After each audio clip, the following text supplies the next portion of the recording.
tell you the story of a neighbor who owned a corner shop, the kind you find on almost every African street. The owner started with about $5,000 in capital. Every morning, he took cash from the register to give his children as pocket money. When his wife needed groceries for dinner, he grabbed rice and sugar off the shelves. Every time a neighbor came by asking to borrow food, stating he or she would pay later, he sold on credit.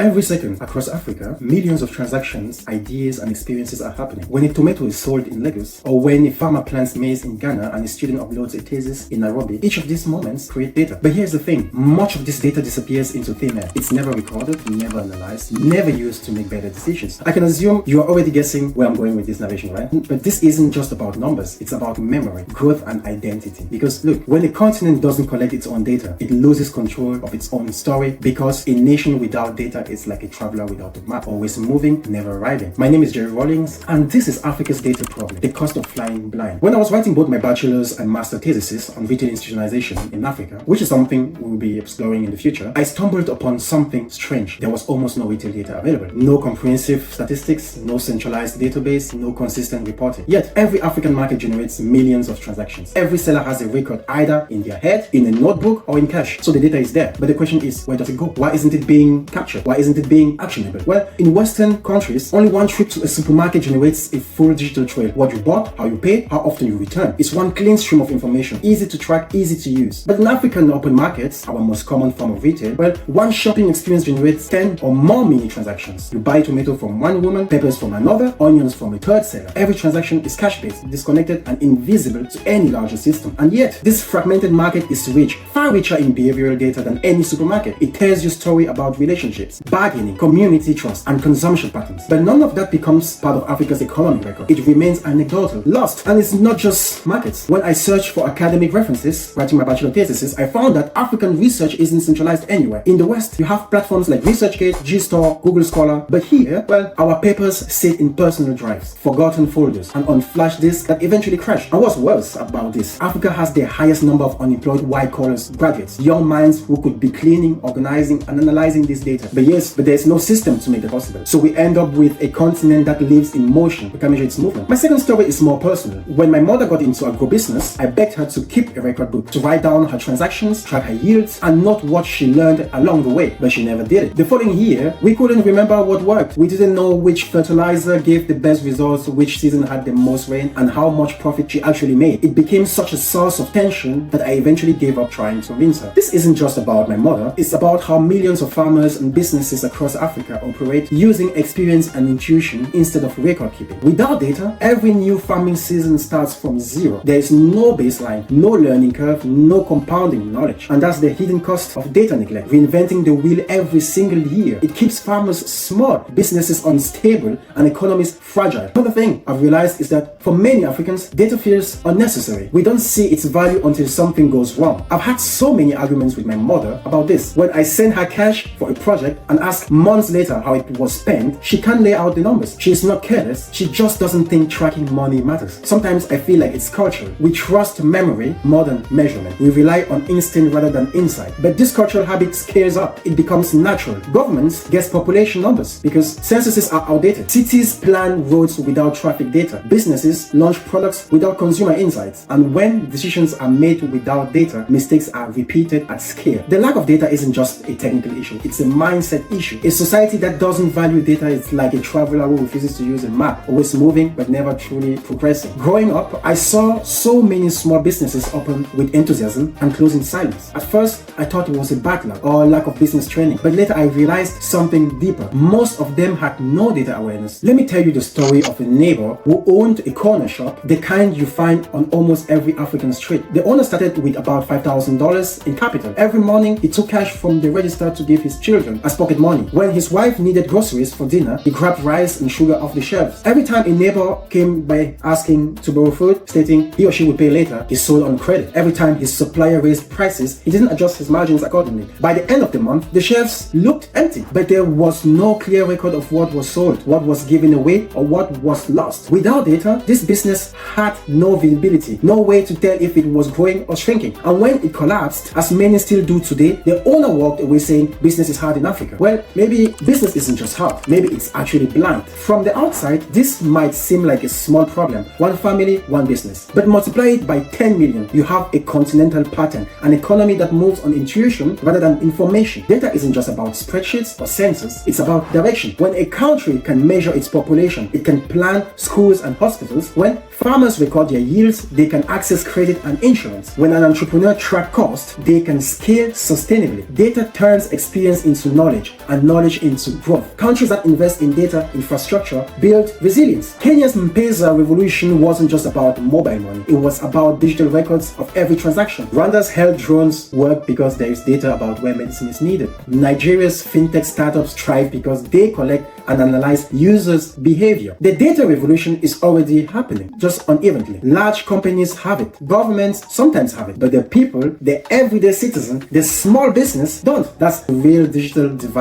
of our time. Not just access to the internet, but access to information about ourselves. The lack of actionable data in Africa isn't just an inconvenience, it's a silent crisis. It affects everything, from food security to education policies, from public health to entrepreneurship. We make decisions based on memory, not measurement, emotion, not evidence. And when the future is built on guesses, even good intentions can go wrong. Africa can't afford to keep guessing or letting others provide the data for its development. So where do we start? With habits, with culture, with mindset? If every entrepreneur tracked their sales, every farmer recorded their yields, every researcher published their findings, and every government shared open data, we will have the foundation to build something powerful. Because data isn't just information, it's memory, it's accountability, it's power. And if we don't collect our data, someone else will, and they will tell our story for us. I'm Jerry Rawlings, and this was Africa's problem, the cause of flying blind. If you believe Africa deserves to own its own data, its story, its future, share this message, because the first step to solving a problem is to start measuring it. And that's why I'm inviting you guys to check my next series of 5 free apps every African should use while waiting for more permanent solutions to appear on the market.